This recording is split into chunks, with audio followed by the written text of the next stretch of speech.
All right, today we have an 8-session class. Today is March 6th.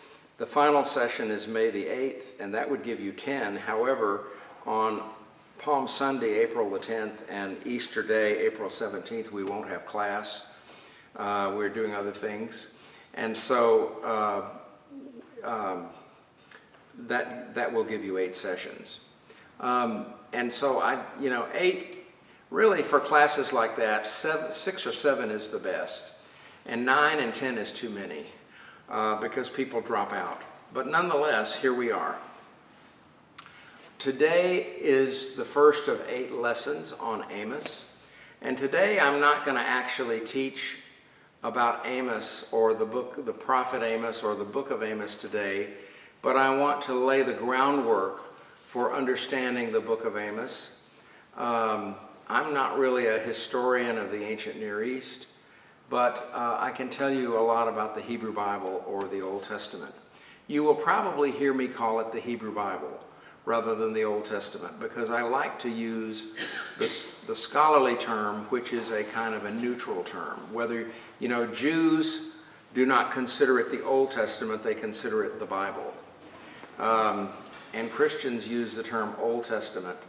Unfortunately, there are people out there, including a few members of the Episcopal Church, may they rest in peace, hopefully soon, who believe that the New Testament supersedes the Old.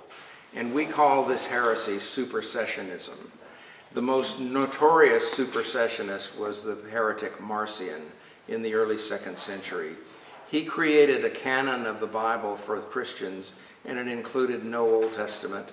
It included a heavily edited Gospel of Luke, and it included most of the letters of Paul, 10 of the letters of Paul. And that was it. And so he basically encouraged people to give up the Old Testament because, as he believed, the vengeful, bloody, warlike God of the Old Testament couldn't be the same God as the gentle, loving Father of Jesus, whom Jesus called Abba, Father, not Daddy, but Father. So Marcion was a heretic, and they didn't have to call a council to condemn Marcion. All they really had to do was just keep reading the Old Testament, and that's what they did.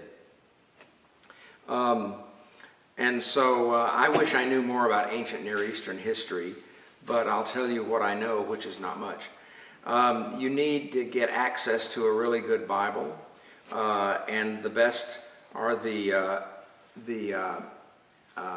I recommend that you don't use the King James Version, because we know a lot more about Hebrew now, and about the history of the biblical text. And I really, really, really don't recommend that you use a paraphrase such as the Message, which is horrible. It has stuff in there that it talked about. Paul in 1 Thessalonians tells people to dance, except that the Greek text doesn't say anything like that. So anyway, I can't recommend that, to say the very least. I would love to say more. The Living Bible came out in the 60s as Living Letters and Living Gospels, and then it came out in about 70 as the Living Bible. And then they realized what they had done, and it was written, the Living Bible was written by somebody who wasn't a biblical scholar, but he wanted to share the Bible with other businessmen, and so he created his own paraphrase in modern language. And so then later they got biblical scholars involved for the first time, and they created the Living, I think it's called the Living New Testament, or the Living Word Translation, or something like that. And so that certainly is a lot better than the Living Bible. And so we Episcopalians are very involved with biblical translation in this country and elsewhere. In church, in the Episcopal Church, you are very likely to hear the New Revised Standard Version. And then you might hear the old RSV, which was from the New Testament from 1946, and the Old Testament from 1952. You might hear the Jerusalem Bible from the 60s or the New Jerusalem Bible from the 70s. There's even a revised New Jerusalem Bible. And then the New International Version, which was made, all of the translations were made by conservative evangelicals. And they did an update in 2011. And then the National Council of Churches, which owns the copyright to the NRSV and the RSV, asked the Society of Biblical Literature to consider doing an update to the NRSV, and they did. And so you can get it as an ebook now, and it's being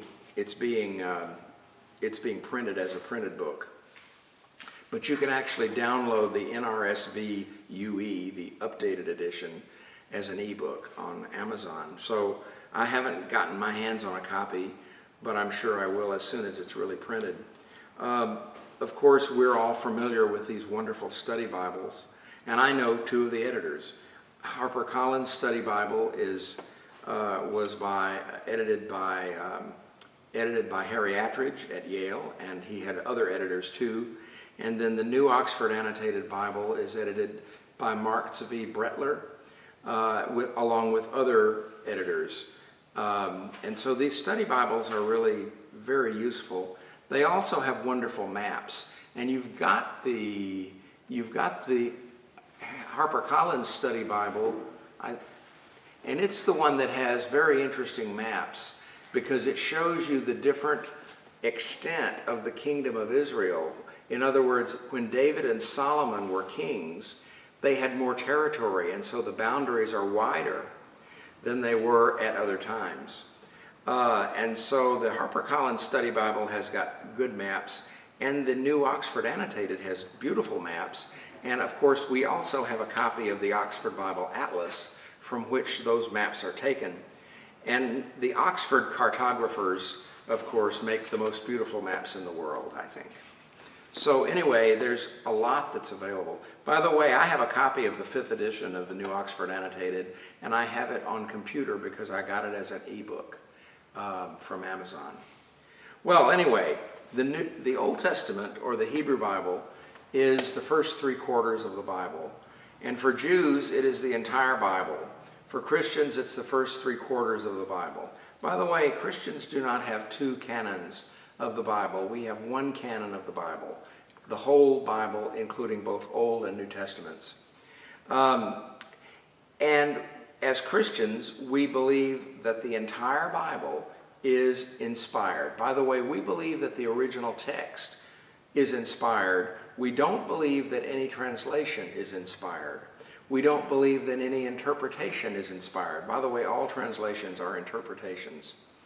But we believe that the entire Bible is inspired, and when you get ordained in the Episcopal Church, the first promise that you make is that I state your name, do believe that the Holy Scriptures of the Old and New Testaments to be the Word of God and to contain all things necessary to salvation. That's the first promise that you make.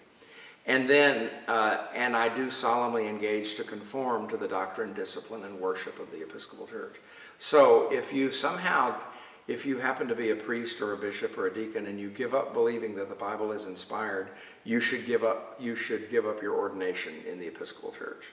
Because believing and you have to sign that oath of conformity in the presence of the bishop and everybody else. You always had to sign it. And in this prayer book, you have to sign it as part of the ordination service. But you always have had to sign the oath of conformity and take it in front of the bishop. But anyway, there are big differences between the two testaments. The New Testament is written by Jesus believers, and the Old Testament is about the Hebrew and Jewish people, and is very, very involved with the history of the Hebrew people and the Jewish people and their religion. And of course, this is unique in the history of religions, that one religion takes over the holy books of another religion. But nonetheless, Jesus and Paul, the two most important thinkers in the New Testament, were among those Jewish people. Paul says in 2 Corinthians 12, "Are they Hebrews? So am I." See? So Paul understands himself to be, in fact, a Jew. In Matthew 5:17, in the Sermon on the Mount, Jesus said, "Think not that I came to destroy the Torah and the prophets. I didn't come to destroy, but I came to fill up or fulfill the law and the prophets." And he says also that anybody who takes one of these commandments and makes it small, that person shall be considered the smallest in the kingdom of God. So in the Sermon on the Mount, Matthew 5, 6, and 7, you read extremely important and extremely complimentary things about how important the Old Testament or the Hebrew Bible is to followers of Jesus who were Jews. See? Well, anyway, the Old Testament or the Hebrew Bible is made up of 3 parts. You'll remember in the old prayer book it says, "Hear what our Lord Jesus Christ saith, Thou shalt love the Lord thy God with all thy heart and with all thy soul and with all thy mind," etc. This is the greatest and first commandment. And the second is like unto it, "Thou shalt love thy neighbor as thyself." On these 2 commandments hang all the law and the prophets. In Judaism, the term the law and the prophets was the term for the Hebrew Bible. And later, the law, the prophets, and the writings. Now, the law and the prophets and the writings, that phrase does not occur in the New Testament. However, the risen Christ, in the Gospel of Luke, the risen Christ appears to the disciples, and after he eats fish, he explained to them the things in the law, the prophets, and the Psalms, which were concerning himself. And by the way, the Psalms is the first book of the writings. How about that? So the law and the prophets, and later the law, the prophets, and the writings, that is the phrase that the Hebrew people, the Jewish people, use to mean the Hebrew Bible. The 3 parts are the law, the Torah, the Nevi'im, the prophets, and the Ketuvim, the writings. The Torah, there are 2 meanings of the Torah in Judaism. The written Torah is Genesis, Exodus, Leviticus, Numbers, and Deuteronomy. The word Torah is based on the word to point, yarah, and it means to point or to instruct or to teach. And so Torah, etymologically, fundamentally means not law, but instruction. How about that? But anyway, in Judaism, the written Torah is those first 5 books of the Hebrew Bible, and the oral Torah is what the rabbis do. It is the instruction that is given, okay? And then there is the prophets, who are divided into the former prophets and the latter prophets. And then later, there were added the law. Judaism never, in Jesus' time, Judaism did not have a firm text of the Hebrew Bible. The text existed apparently in 2 forms. And there was also not a common understanding of what was in the Bible and what was not in the Bible. So they did not have a canon of the Hebrew Bible that everyone agreed to. But anyway, here you've got the Torah, and I've given you the Hebrew word Torah. And it does fundamentally mean instruction, because the root yod resh he means to point or to instruct. And the Torah in the Hebrew Bible is associated with Moses. And in the King James Version it says the 5 books of Moses. And the tradition in Judaism is that the Torah was given to the Hebrew people because God gave the Torah to Moses. And so frequently in Judaism it's referred to as the Torat Moshe. Torat is the construct state of Torah, and it means the Torah of Moses. Jewish tradition says that Moses wrote the entire Torah, but the Bible itself doesn't say that. By the way, since the book of Deuteronomy has Moses dying, that would be a pretty good reason to think that Moses didn't write the Torah, right? Because it talks about the death of Moses. So The Bible itself does not say that Moshe wrote the Torah, but Jewish tradition did say that. Jewish tradition also says that David wrote all the Psalms, which clearly is not the case. But anyway, the Torah to Moshe includes Genesis, Exodus, Leviticus, Numbers, and Deuteronomy. The next part of the Bible is the Nevi'im, and that means the prophets. A Navi is a prophet, and the Nevi'im are prophets, plural. And so the prophets were raised up mostly in the 8th and 7th century. There were some prophets in the 9th century, like Elijah and Elisha and things like that, or before kingship happened, like Samuel. But in any event, there are two parts of the prophets. The former prophets are the books of the prophets that come first, and they include Joshua, Judges, Samuel, and Kings.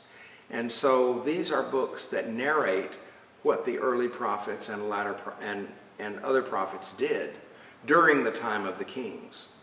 Although Joshua, Judges, and Samuel is before kingship. But so they include narratives about prophets. And so Joshua, Judges, Samuel, and Kings is one continuous narrative. Where the book of Joshua ends, immediately the book of Judges picks right up. There's hardly a break. There's no break, really. Where Judges ends, Samuel picks up. And where Samuel ends, Kings picks up. And by the way, in the Hebrew Bible, traditionally they were called Samuel and Kings. And so you had 36 books of the Hebrew Bible. Later, Samuel was divided into two, and Kings was divided into two, and Chronicles was divided into two, and that's how you get 39 books, see? Okay, do the math. After the former prophets, Joshua, Judges, Samuel, and Kings, and we call it also the Deuteronomistic history, because it's got the same theology, generally speaking, as the book of Deuteronomy. Some people call it the Deuteronomistic composition. There is those four, and then there are the latter prophets. And these are the books that we Christians think of as the books of the prophets: Isaiah, Jeremiah, and Ezekiel. In our English Bibles, Daniel is included right after Ezekiel. However, Daniel was not a prophet. Daniel is an apocalyptic book. And it's a very different kind of book. And so in the Hebrew Bible, you have the latter prophets are Isaiah, Jeremiah, Ezekiel, and the book of the 12. And the 12 are grouped together, and they are sometimes by Christians called the minor prophets, not because they're minor, but because their books are smaller. Their books are not as long as Isaiah and Jeremiah, which are very long. And so Joel is the second book within the book of the 12. And I'm very pleased to say that I read through Amos in Hebrew once, and then when I was in graduate school, I read through it again in preparation for a Hebrew exam. Okay, and then after the latter prophets, there are the writings. And these are the books. Some of these books are wisdom literature.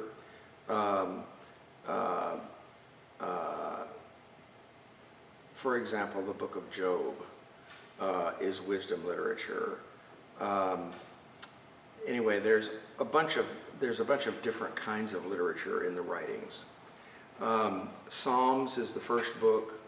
Job is the masterpiece of wisdom literature. And then Proverbs is absolutely wisdom literature. So is Ruth, so is Song of Songs, and so is Ecclesiastes. You remember Ecclesiastes 3, there's a time for this and a time for that, a time for the other. And that is wisdom literature. Then there's Lamentations, which is associated kind of with the book of Jeremiah. And then Esther is wisdom literature as well. Daniel is not a prophet. Daniel is an apocalyptic book, and there was not really a historical person named Daniel, but Daniel is a book about how to keep your Jewishness when you're in the Persian Empire, okay? And then there's Ezra and Nehemiah that were written from the perspective of the restoration of Israel when the Jews went back to Israel. And then Chronicles is very interesting because the writer of Chronicles had a copy of Joshua through 2 Kings.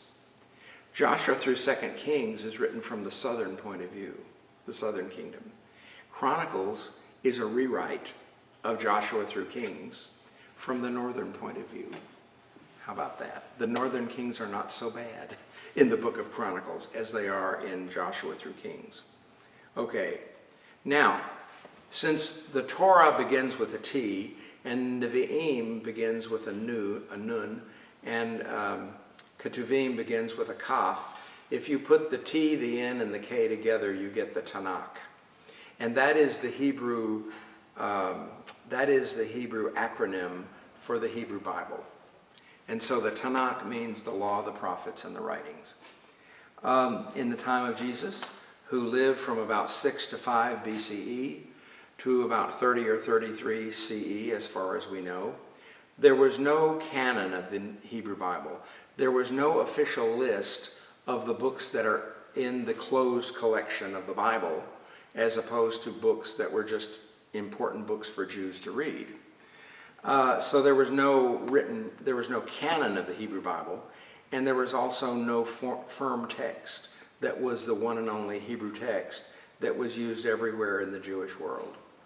And if we were unsure of that, we became sure of it when the Dead Sea Scrolls were discovered. Sometimes when you're reading in the Hebrew Bible, you're using the Masoretic text, and then you see at the bottom of the page in the apparatus, okay, the Masoretic text up here says this. At the bottom of the page, they give you a variant reading from the Greek, and they've translated from the Greek what it would be in Hebrew. They've retroverted it into Hebrew. And so that's a Septuagintal reading. And so when the Dead Sea Scrolls were discovered, some of the Dead Sea Scrolls were the scrolls of the Bible.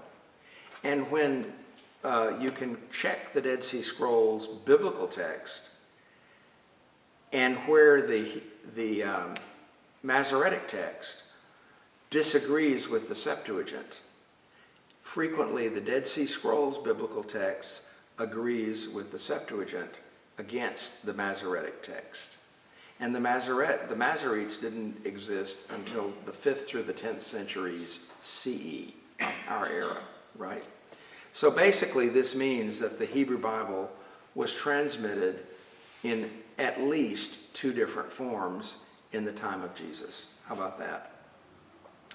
The rabbis met in Jamnia in 90, and they declared the 36 books of the Hebrew Bible to be the closed collection of biblical books. The rabbis at Jamnia didn't speak at everybody. The big problem in the Jewish community, it's kind of like the Christian community, the big problem in the Jewish community is nobody speaks for all Jews. See? So you can have a big meeting in Jamnia, and a bunch of rabbis can say this. That doesn't mean that my synagogue or the people in my country agree with that. See? So it's kind of like General Convention in the Episcopal Church. So nonetheless, the rabbis didn't speak for everybody. But you don't have even a list of what's in the Hebrew Bible until Jamnia in 90. Okay, that gives you the big problem. The Hebrew Bible was developed orally, and it was written down over a much longer period of time. Apparently, much of the Hebrew Bible was written down during the Babylonian exile, when they were trying to remember their heritage and write it down so that they wouldn't lose it, because they were in Babylon now, see? The other thing that happened while they were in Babylon is that many of the Jewish people, the Judahites who were in Babylon, were losing the Hebrew language. And so parts of the Hebrew Bible, like a couple of chapters of Daniel and some Ezra and a few verses here and there, are actually written in Aramaic. And the letters that we think of as Hebrew letters, the square-looking letters, they're really Aramaic letters. How about that? So in the Persian period, the Jewish people lost the Hebrew language.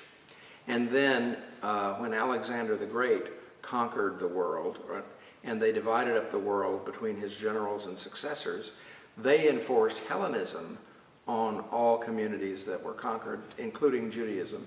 And that's when the Hebrew Bible was translated into Greek, and we have the Septuagint over there. Anyway, Judaism and the biblical text have a long and involved and interesting history. Abraham, we believe, was called by God in the 18th century BCE, right? The Torah hasn't been given yet. And then Moses lived apparently, and the Exodus apparently took place in the 13th century BCE. David and Solomon, who were the most powerful kings of Israel, lived in the 10th century BCE. There were some prophets in the 9th century, but most of the books that we know of as the books of the prophets, like Isaiah and Jeremiah and so forth, lived in the 8th and 7th centuries BCE. And of course, that was immediately before and during the exile. The Dead Sea Scrolls were discovered by accident by an Arab boy and his goat. The goat went into the cave. The little Arab boy threw a rock into the cave, and he heard a clink. And those were one of the scroll jars where the Dead Sea Scrolls were preserved in those clay jars. And so that's how they discovered the Dead Sea Scrolls. An Arab boy and a goat discovered the Dead Sea Scrolls. The Dead Sea Scrolls include many of the books of the Hebrew Bible and also other books written in Hebrew. And then there is an almost complete text of the book of Isaiah in Cave 1, 1Q Isaiah A. And I have a picture over here. Okay, well, getting back to the history of the text, the Masoretes lived from the 5th to the 10th centuries AD or CE. And they were people who wanted to preserve the proper pronunciation of Hebrew, probably for worship. Not only pronunciation, but also the cantillation, how you chant it. And so prior to the Masoretes, you only had the consonants. And if you look on the Isaiah scroll from Qumran, you won't see vowels. You won't see the little points above and below. You'll just see, now you do have some interesting ways of spelling things, but nonetheless, you don't have the vowel points. And so they were invented by the Masoretes, and prior to the Masoretes, only the consonantal text was written. And so if you read the Dead Sea Scrolls, you've got to figure out from your understanding of Hebrew what the vowel is there, because it's not written down. So anyway, if you are a little boy, if you're a 12-year-old boy or a girl, in order to be bar mitzvahed, you have to read one or two verses of the Hebrew Bible in Hebrew, and you probably have to sing it. And that includes the points include not only the vowels, but also the cantillations, how you would actually sing it. So the Masoretic text, the Hebrew text existed before the Masoretes did their thing, see? So the Hebrew text existed, but the problem is, before the Masoretic text, the earliest Hebrew text that we had was the Greek text of the Septuagint. And we didn't really have Hebrew texts that were before about 1000 CE or thereabouts. So the Septuagint text, if you could figure out what the Hebrew was behind the Greek, that was an earlier form of the text than the Masoretic text. And that was the best thing to do frequently, until the Dead Sea Scrolls were found. And then they witnessed to a Hebrew text that was about 1,000 years earlier than the Masoretic text. How about that? It's a very interesting history.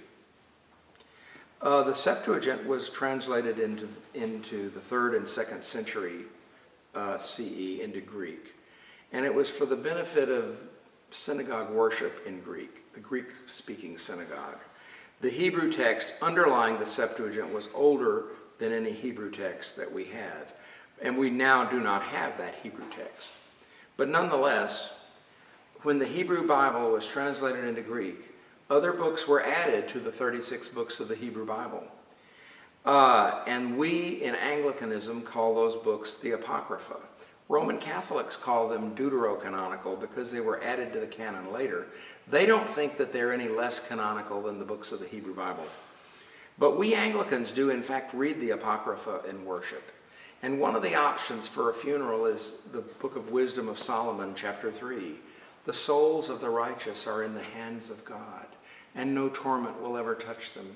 In the eyes of the foolish, they seem to have died, and they're going from us, they're a catastrophe, but they are at peace. It's a beautiful, beautiful lesson written in Greek.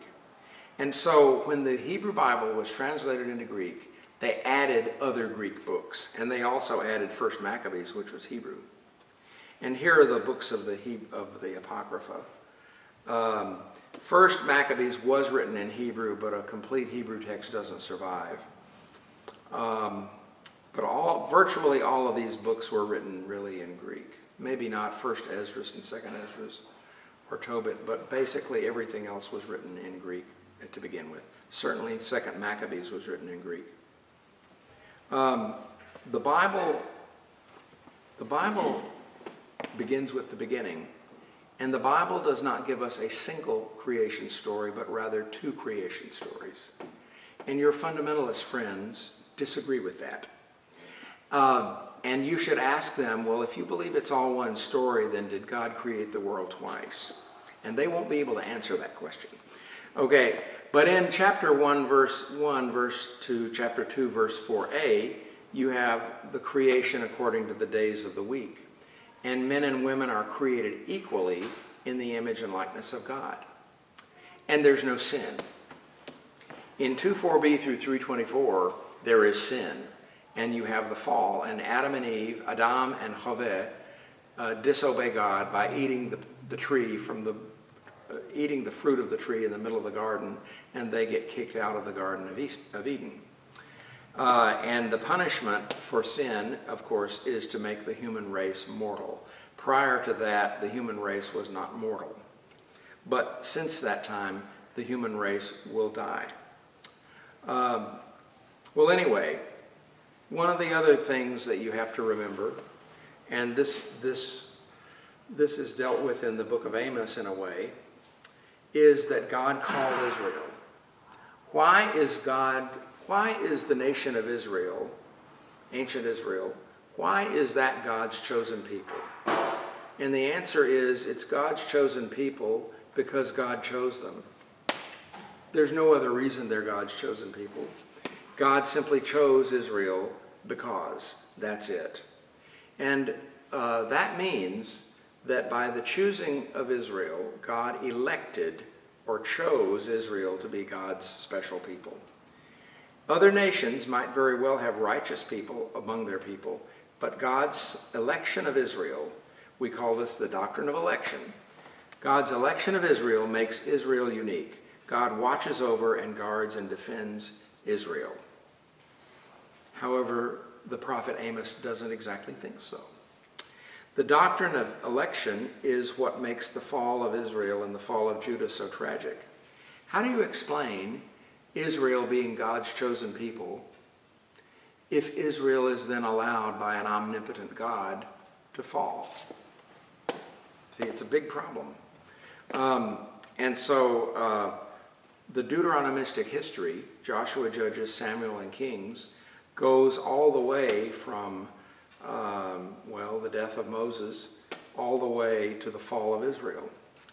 And it basically shows that the reason that Israel fell is because Israel, despite the fact that the prophets kept going to them and saying, hey, this is what you really need to do, this is what the kings really need to do, the kings and the people kept on not doing it. And that's the explanation given in Joshua, Judges, Samuel, and Kings for the fall of Israel and the fact that the Assyrian Empire took over the northern kingdom of Israel and the Babylonians conquered the southern kingdom of Judah. And so basically it's human sin that caused Israel to fall. By the way, what is it that prophets are supposed to do? Well, the best definition of a prophet and of a parish priest, remember this on the search committee. What is a prophet supposed to do? You're supposed to comfort the afflicted and you're supposed to afflict the comfortable. That's what parish priests are supposed to do. You're supposed to afflict the comfortable. Somehow that doesn't make its way into search documents either. They also don't make it into search documents in 1 Corinthians 7, where Paul says it's better to remain unmarried. You'll never see that in a search document either. But nonetheless, the prophets were raised up by God to keep the kings as honest as they were kept, which was not very honest. And basically, the prophets give the kings advice and the nation advice, and the kings and the nations as a whole usually reject the advice that is given to them by God through the prophets. Okay? And so that is the Deuteronomistic history's answer to how you have an omnipotent God, and you have a chosen nation, and yet that chosen nation falls. Okay? So anyway, but the other thing that's happening, to put it mildly, is that there were two big threats to Israel. The number one external threat, especially for the northern kingdom, is the Assyrian Empire. Basically, if you look on the HarperCollins map on the Assyrian Empire, it's like everywhere. The Assyrian Empire is big, big, big. And guess what? It became bigger when they conquered Israel. See? So they conquered the northern kingdom. And so that was a big deal. The other internal threat to the well-being of Israel was the oppression of wage earners and peasants by the upper classes of the towns in which most people lived. The upper classes were the wealthy merchants, as well as government officials and soldiers. So the upper classes basically made life miserable for the lower classes. And the prophets fairly consistently side with the peasants and the lower classes against the wealthy merchants. And Amos the prophet does exactly that. Exactly that. There's a wonderful passage. When will the Sabbath be over so that we can show our grain? We will make the ephah small. In other words, the measure of grain, we'll make it a little bit too small, but we will make the shekel great. In other words, they took unfair advantage of the poor people who were not big landowners by selling the grain and other things that people needed to live at inappropriately high prices. Think of that when you go by the gas pumps, etc. And if you think it's bad here in Ruston, let me just tell you about going down to Alexandria. Oh my God. I actually did see some gas above $4. I didn't buy it. I waited until I came back here to buy my gas. Okay. Anyway, the prophets side with the poor, especially Amos, and against the upper classes. And Amaziah, the priest in Bethel, Amos comes up from the southern kingdom to the northern kingdom at Bethel and starts prophesying in the temple. And Amaziah, the chief priest, throws him out. He throws him out. Not because he's speaking against the rich people as much as he's speaking against the king. Okay? So Amos is no friend of the wealthy landowners. There's other literature. There's wisdom literature. Proverbs, Ecclesiastes, Ruth, Song of Solomon, which in Hebrew is called Shir HaShirim, Song of Songs. The King James Version calls it Song of Solomon. Several psalms are wisdom psalms, like Psalm 1. And of course, the masterpiece of wisdom literature is the book of Job. So anyway, the Hebrew Bible, the Old Testament, is a massive collection, and it's a marvelous collection. And we Christians believe that it is inspired. And unless you're a supersessionist, which means you're a heretic, we don't believe that the Old Testament has been superseded by the New Testament. And Jesus obviously didn't believe it, and Paul didn't believe it. So, the Old Testament is a marvelous book. It's a very varied book. It's got a very interesting and complicated textual history. It's not the easiest language in the world, let me tell you. But on the other hand, I've got Jewish colleagues who are biblical scholars, and they refer to the New Testament as, I love this, the supplement. And anyway, Christians ought to pay a lot of attention to the Psalms. By the way, what do you do when you read morning prayer and evening prayer? You recite part of the Psalms, and you hear from the Old Testament and the New Testament. That's the major thing you do when you read morning and evening prayer, is you recite the Psalms, you hear from the Old Testament, you have canticles from the Bible, the New Testament, and then you have prayers. So basically, morning prayer and evening prayer is the major thing you do is recite the Psalms, and then hear from the Bible, and then there are prayers associated with it. By the way, there's 150 Psalms, and apparently I'm told that the rosary came into use for people who couldn't read and write or couldn't read the Psalms. So that's why you have 5 decades of the rosary. Nonetheless, it's a great gift that we've been given, the Old Testament. And I think you'll never understand the supplement without understanding the first 3 quarters of the Bible. And so for next week, we're going to start with the book of Amos, chapter 1, verse 1, and we'll go all the way to chapter 2, verse 3.